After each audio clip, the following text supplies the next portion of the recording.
Yeah,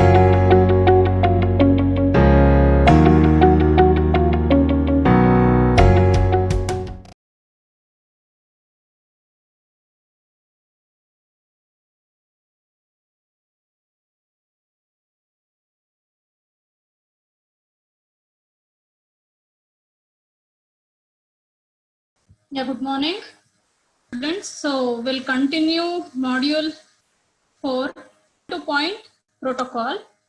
So the basic intention of point-to-point protocol is whenever we want to connect a host or a computer to a internet service provider, we require point-to-point protocol. So traditionally, how internet was accessed is whenever you want to connect an host or a computer system to your internet protocol, they were using telephone lines. Even though telephone lines were using for connection in a physical layer, the actual control or how your data has to be managed is always handled by your data link layer. So in data link layer, we have a protocol called point-to-point protocol, which helps the system to connect to your internet service provider. So what happens is whenever your system with the help of modem, it dials the internet service provider. So once that internet service provider gives the acknowledgement, your host or the device is connected to nearest internet service provider. So we'll see more about what is point-to-point protocol. So it has several services. First thing is, we'll see what is the format required in order to exchange the data between the devices. So once, for example, for an single internet service provider, there can be n number of devices or systems connected. So it also defines how two devices can communicate. Before communicating, it has to negotiate regarding the type of establishment or the type of link they use in order to exchange the data. Even this is defined by your point-to-point protocol. Then whenever you are sending data to one device to another device through the network, it has to be encapsulated. So accidental modification or unauthorized users cannot use the data that you have sent through the network.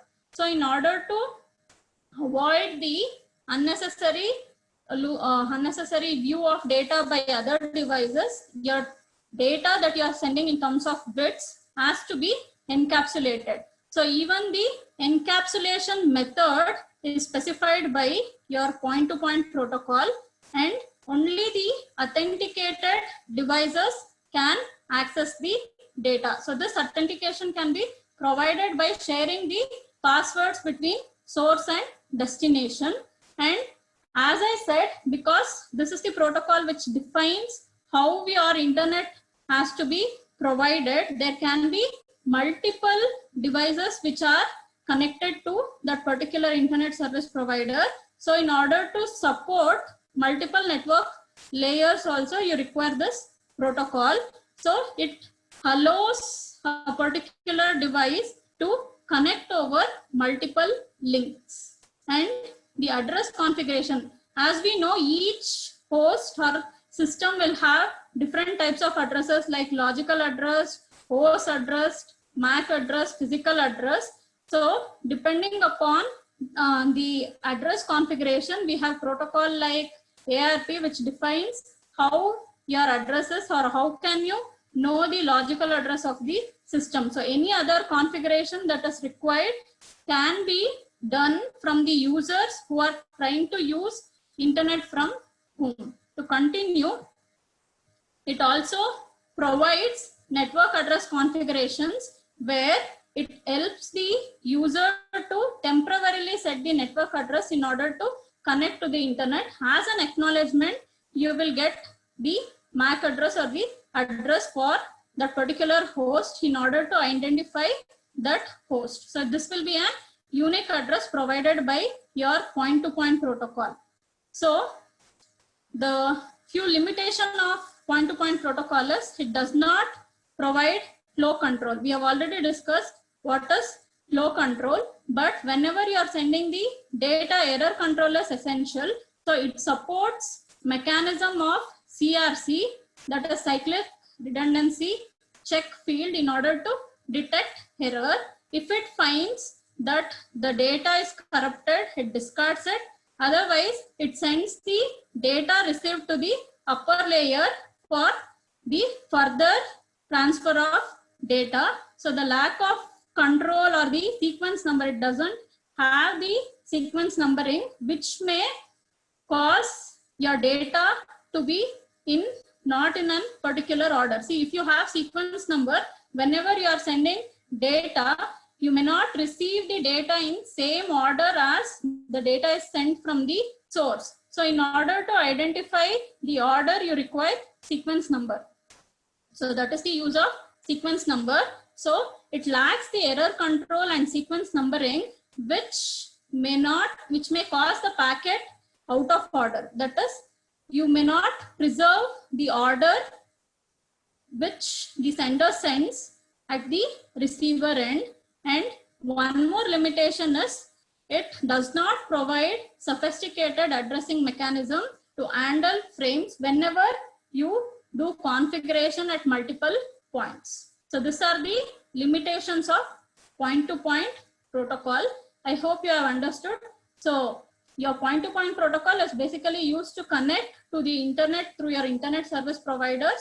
It supports many of the features like how it has to be connected and what is the type of link it has to choose, and what are the authorized or authenticated hosts which can connect to that particular network, followed by how many multiple links it supports, and it also provides the network address configuration.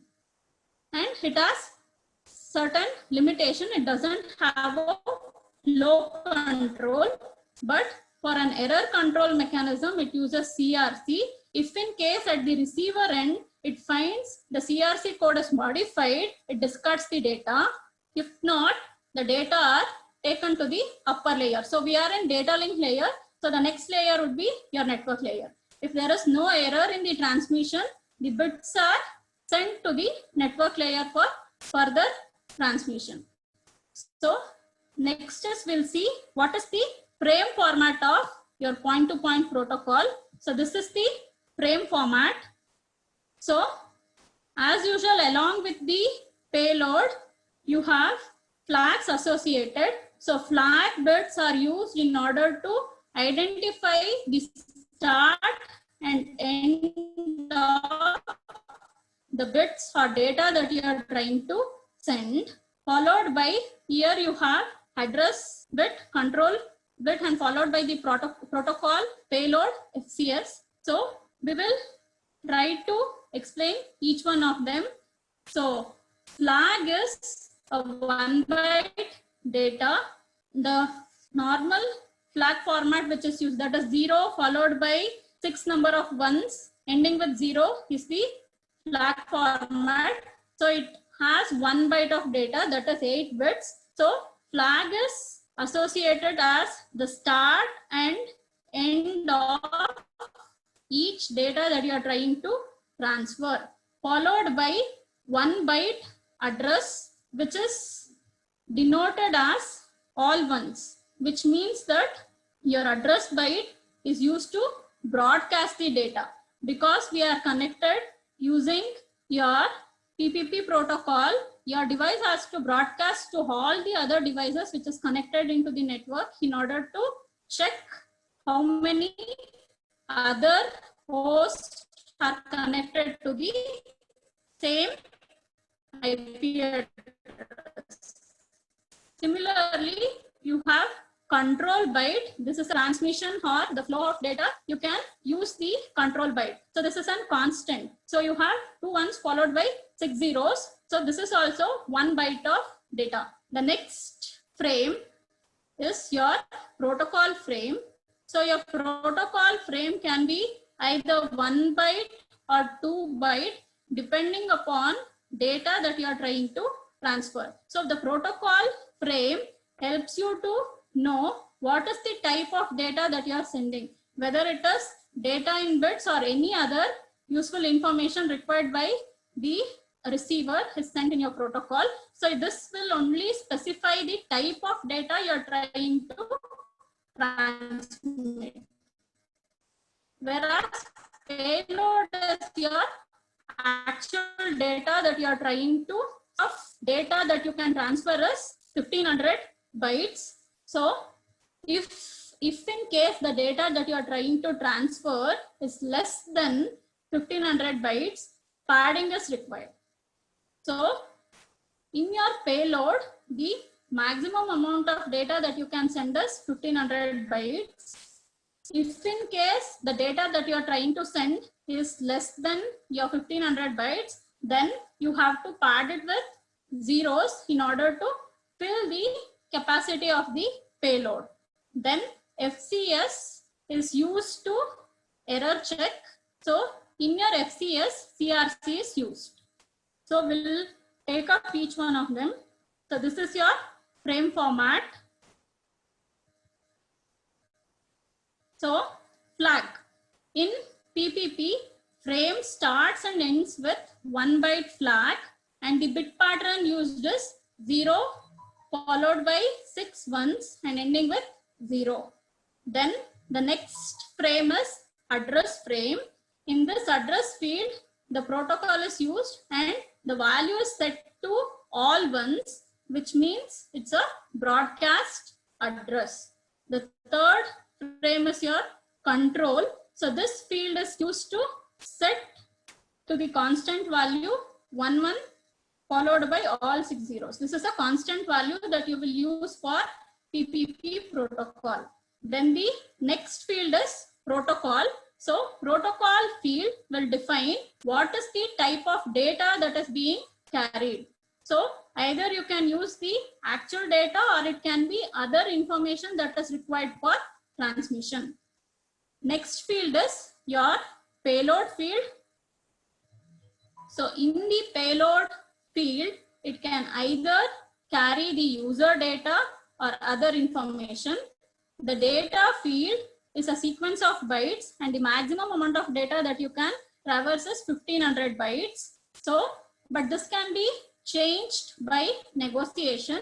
If in case the size of data that you are sending is less than what is needed, you have to pad it. So padding is required if the size is less than the maximum default value. So the maximum default value is 1500 bytes, but it can be negotiated according to the need. Then FCS is your frame check sequence. This is either a 2 byte or a 4 byte data or 2 byte or 4 byte frame where it uses CRC in order to check whether there is any error in the transmission. So again, it has to end by 0 followed by, this is used for byte stuffing. So we have already seen what happens if your data is same as your flag pattern. So in order to avoid that, your PPP is a byte stuffing algorithm. So you can byte stuff with the escape sequence having this values. So 0, 5, 1, 0, 1. So this means that if in the data field, if you have the same bits as your flag, you can byte stuff it using this particular bytes. So this is about your PPP protocol. I hope you have understood what is PPP, why it is required, what are its limitations, followed by framing.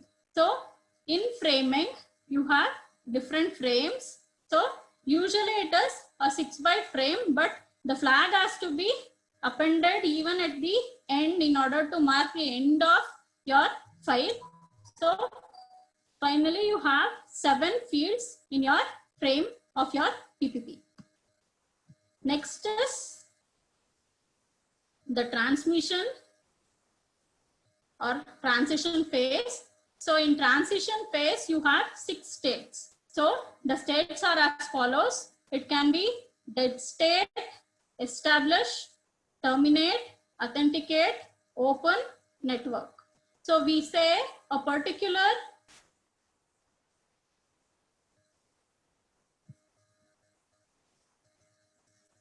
Yeah, you can ask the doubt. Asif Khan. 1 second.